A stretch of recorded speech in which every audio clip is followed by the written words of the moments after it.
Você sabia que há pelo menos um aspecto no qual católicos e protestantes concordam acerca da salvação, acerca da justificação, acerca do apóstolo Paulo? Esse ponto de contato entre a perspectiva católica e a perspectiva protestante é uma das principais contribuições, é um dos principais destaques da perspectiva católica sobre Paulo que nós encontramos no livro Perspectiva sobre Paulo, 5 pontos de vista. Lembrando que este é o conteúdo de uma nova playlist aqui no canal, nós estamos começando, esse já é o segundo vídeo, depois do vídeo de apresentação. Uma nova playlist aqui no canal sobre esse livro, Perspectivas sobre Paulo, e você pode encontrar o link para um resumo desse conteúdo, do conteúdo de todo o livro, na verdade, na descrição do vídeo no YouTube. Também convido você a acompanhar o Teodidatas no formato de podcast. E não se esqueça de deixar o seu like, de se inscrever no canal caso você não seja inscrito, e de compartilhar este conteúdo e também de deixar o seu comentário. Mas vamos voltar aqui para a nossa consideração do livro Perspectivas sobre Paulo, 5 pontos de vista, lembrando que nós estamos considerando a perspectiva católica sobre o apóstolo Paulo, que é a primeira perspectiva que aparece no livro, seguindo uma ordem até mais ou menos histórica e também lógica, como eu mencionei no vídeo introdutório. A perspectiva católica sobre Paulo é representada no livro por Brent Pitre, um excelente teólogo católico contemporâneo.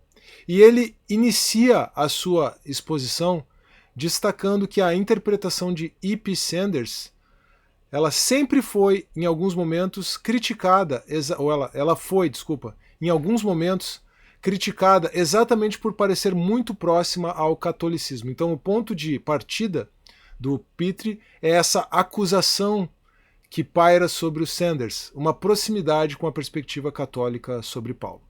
Segundo Pitre, é possível realmente identificar uma similaridade entre a perspectiva de Sanders e a soteriologia católica, mas aquele ponto de semelhança entre a perspectiva protestante e a católica não é exatamente esse, tá bom? Para demonstrar o argumento, para demonstrar qual é a perspectiva católica sobre Paulo, o autor então utiliza como fontes citações de autores da patrística, mais especificamente Orígenes, Crisóstomo e Agostinho. Ele também usa autores da Idade Média, na verdade apenas Tomás de Aquino, mas saindo da Idade Média, o autor traz o decreto sobre a justificação do Concílio de Trento, de 1547, Concílio de Trento, o grande momento ali da Contra-Reforma ou da Reforma Católica, e traz também algo bem mais recente, o Catecismo da Igreja Católica. Além disso, Pitre traz referências de Bento XVI, reconhecidamente o primeiro papa na história a escrever um livro a respeito de Paulo, o primeiro papa com um livro sobre Paulo na história. E após articular a visão católica acerca de Paulo, Pitre então procura demonstrar, mediante citações próprias do Sanders, como o pensamento do E.P. Sanders tem pontos de contato próximos com a tradição católica. Então o Sanders entra como um recurso de comparação e não exatamente como uma fonte, porque o Sanders, claro, é da tradição protestante e não católica. Vamos avançar agora para entender quais são as 4 questões centrais que o Pitre trabalha no seu artigo. Na verdade, ele trabalha de uma forma um pouco diferente, tá? Eu que rearranjei aqui para a maneira como eu iria fazer a exposição do conteúdo no resumo, e aqui no vídeo eu achei que ficaria mais natural eu fazer a exposição dessa forma. Primeira questão central: justificação como perdão e participação real em Cristo. Segunda questão: justificação inicial pela graça, somente pela fé. Terceira questão: justificação final segundo obras e não somente pela fé. Quarta questão: o sentido de obras da lei. Quarta questão: o sentido de obras da lei. Vamos passar agora, uma a uma, essas questões centrais do artigo do Brent Pitre. Qual é a natureza da justificação? A primeira questão eu introduzi aqui como natureza da justificação. Justificação como perdão e participação real em Cristo. É assim que o Pitre considera, certo? A principal crítica do Pitre, como representante do catolicismo romano, a visão protestante sobre a justificação está no que ele chama de justiça ficcional. Então nós temos uma crítica à justiça ficcional protestante. A justiça de Cristo imputada ao crente, que é aquela ideia inicialmente desenvolvida por Lutero e que ganhou grande importância na tradição não somente luterana, com Melanchthon e demais, mas também na tradição protestante em geral. Essa justiça de Cristo imputada ao crente é o que o Pitre chama de justiça ficcional protestante. Então, para o catolicismo romano, a justiça de Cristo não seria somente imputada, mas verdadeiramente compartilhada com o crente. Nas palavras do Catecismo da Igreja Católica, esta seria uma participação real na vida de Jesus. Assim, de acordo com o autor, a justificação na perspectiva católica significa não somente o perdão dos pecados, mas a transição da condição de estar em Adão para estar em Cristo. Ou seja, o cristão é justificado não somente, ou melhor, o cristão justificado não é somente considerado justo, mas é realmente transformado, deixando de ser escravo do pecado em Adão para se tornar filho de Deus em Cristo. Próximo ponto é a justificação inicial. Como se dá essa justificação inicial? Pela graça, somente pela fé. E aqui, pelo próprio jargão, você já percebeu o ponto de contato interessante que há com a tradição protestante, pelo menos no que diz respeito à justificação inicial. Então, apesar de toda a discordância significativa quanto ao conceito de justificação, ao menos no que diz respeito à justificação inicial para os católicos, há um ponto de contato bem interessante com a tradição protestante, e aqui nós temos a resposta à pergunta que inaugurou o vídeo. De acordo com o Pitre, então, não deve haver dúvida de que a justificação para a tradição católica é pela graça, somente pela fé. Então não deve haver dúvida de que o catolicismo romano também afirma a justificação pela graça, somente pela fé. Nesse sentido, haveria uma concordância com a afirmação protestante de sola gratia e sola fide. Sola gratia e sola fide. Mas, então, o ponto de contato com a tradição protestante, sola gratia e sola fide. Mas, essa justificação inicial, aqui tem uma ressalva importante, essa justificação pela fé, ela não significa justificação pela fé sem esperança e sem caridade ou amor. Ou seja, na perspectiva católica, não é apenas a fé, mas as três virtudes teológicas devem estar presentes para a justificação do cristão. Porque o cristão deve não apenas crer, mas esperar a vida vindoura, e ele deve também manifestar essa fé por meio da caridade, por meio do amor agape, lá do grego, caritas em latim, e aí por isso caridade. Mas, aí sim, claro, existe uma grande diferença. A grande diferença é que para os católicos, apenas a justificação inicial seria somente pela fé. Então agora nós temos a justificação final, e a justificação final para a perspectiva católica é segundo obras, e não somente pela fé. Ou seja, o julgamento final, que pode ser compreendido intercambiavelmente como justificação final, julgamento final, justificação final seriam sinônimos aqui, o julgamento final, a justificação final, não seria somente pela fé, mas pelas obras. Ou seja, no juízo final, a justificação seria segundo as obras e não somente pela fé, para reforçar bem.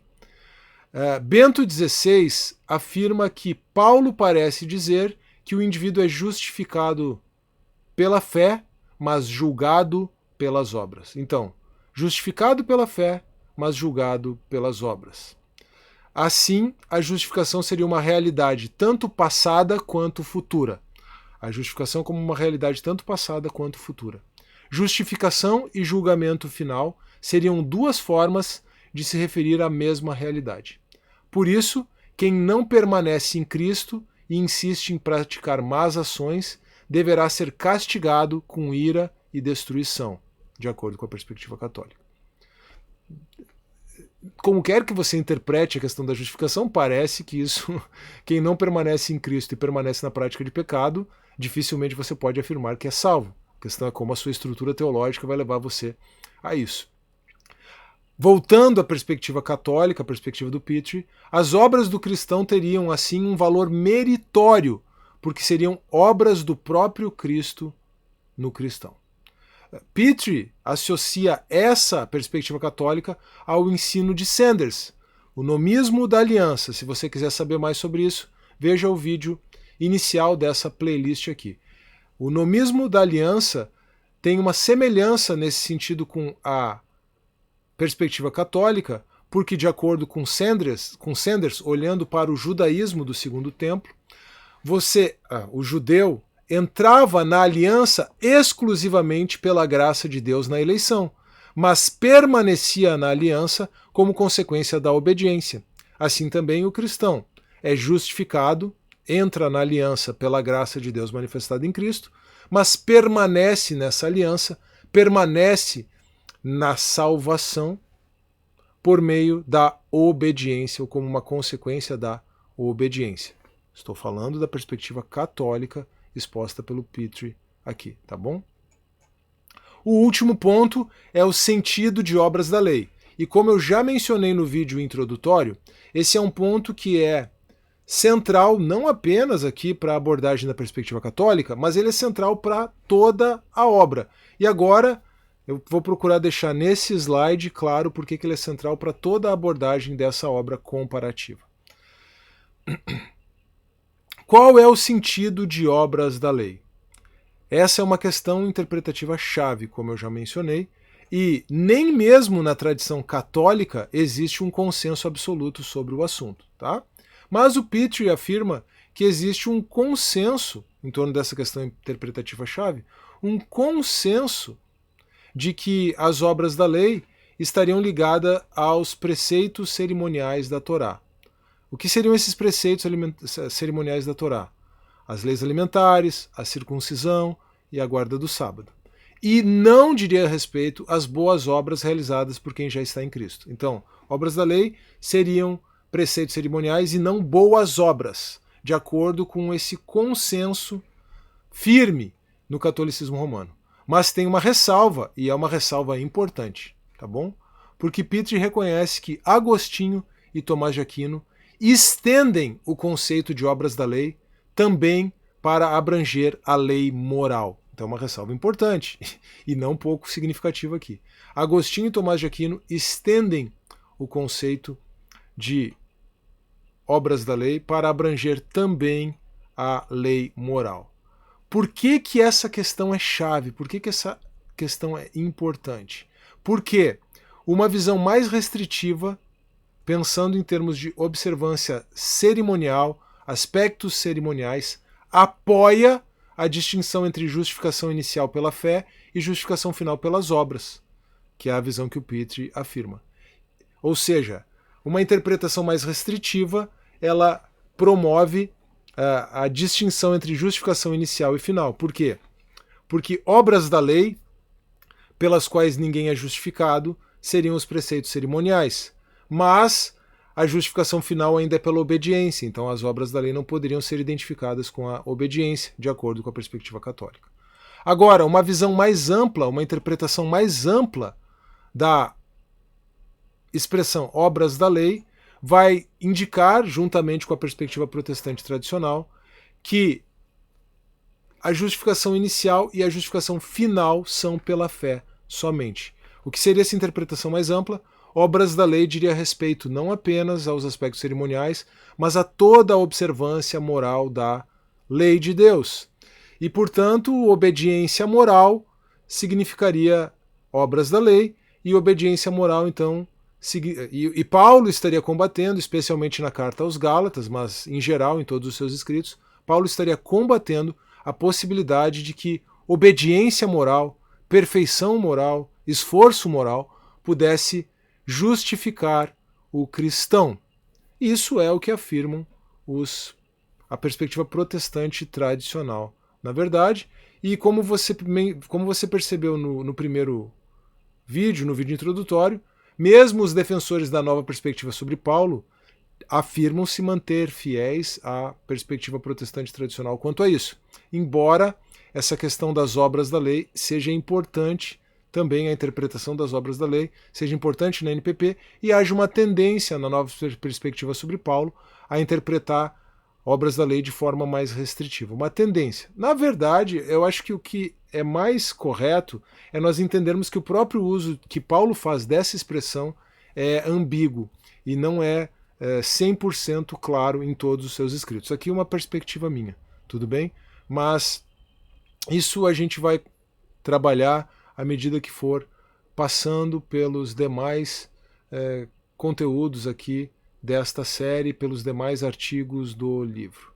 Vamos encerrar com a apreciação crítica do trabalho de Pitre, lembrando que o livro tem essa estrutura, um artigo principal, a crítica dos demais participantes e a réplica do responsável por aquela visão que está sendo apresentada. De todos, o Magnus Zettelholm, que é o representante da perspectiva de Paulo dentro do judaísmo, é quem faz uma apreciação mais positiva do artigo da perspectiva católica.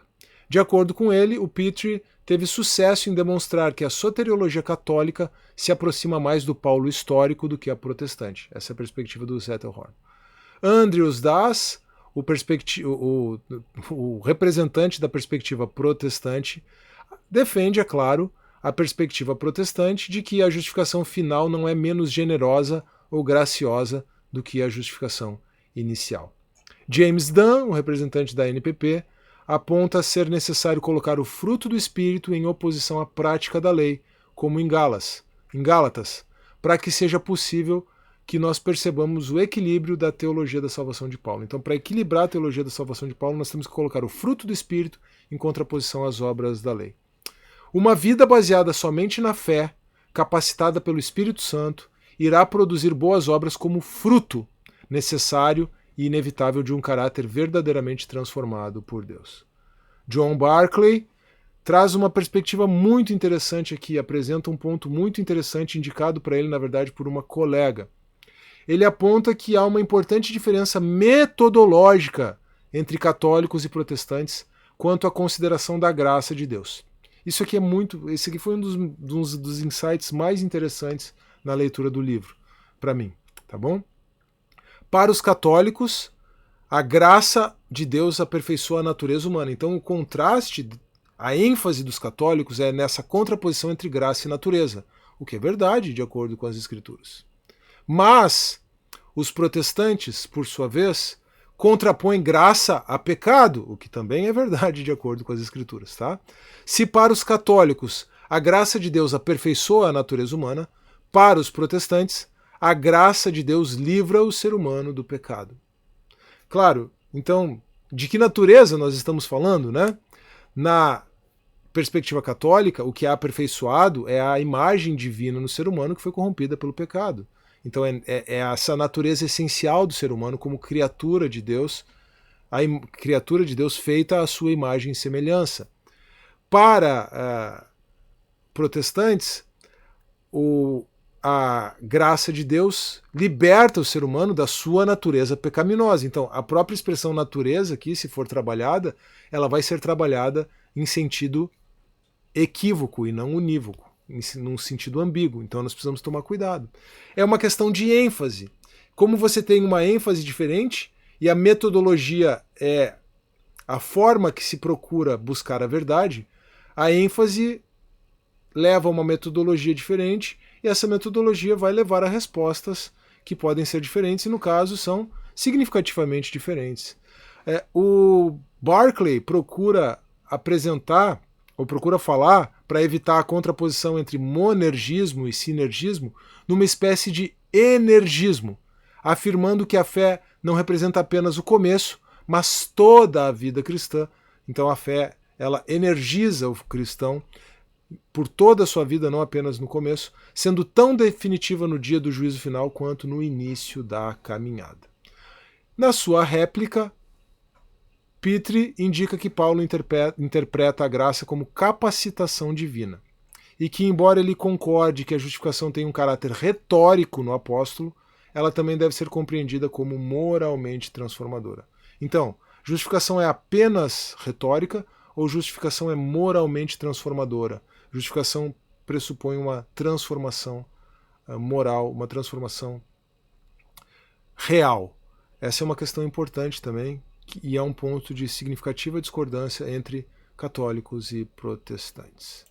Espero que você tenha gostado desse conteúdo. Com isso, nós encerramos aqui a apresentação da perspectiva católica tradicional acerca do apóstolo Paulo. Qual é a sua perspectiva sobre Paulo? Retomando sempre essa pergunta para encerrar os vídeos dessa série. Deixe a resposta a essa pergunta aqui nos comentários do vídeo. Não se esqueça de se inscrever no canal, caso você não seja inscrito. Não se esqueça de deixar o seu like no vídeo. Não se esqueça de acompanhar o Teodidatos no formato de podcast. Não se esqueça de compartilhar este conteúdo com quem você acha que vai ser beneficiado por ele. Lembrando também que na descrição do vídeo você encontra o link para baixar um resumo acerca desse conteúdo. Eu agradeço a sua atenção. Continue ligado nesta série. O próximo vídeo é sobre a perspectiva protestante tradicional. Eu aguardo você lá, ou melhor, eu aguardo você aqui no Teodidatas. Até mais.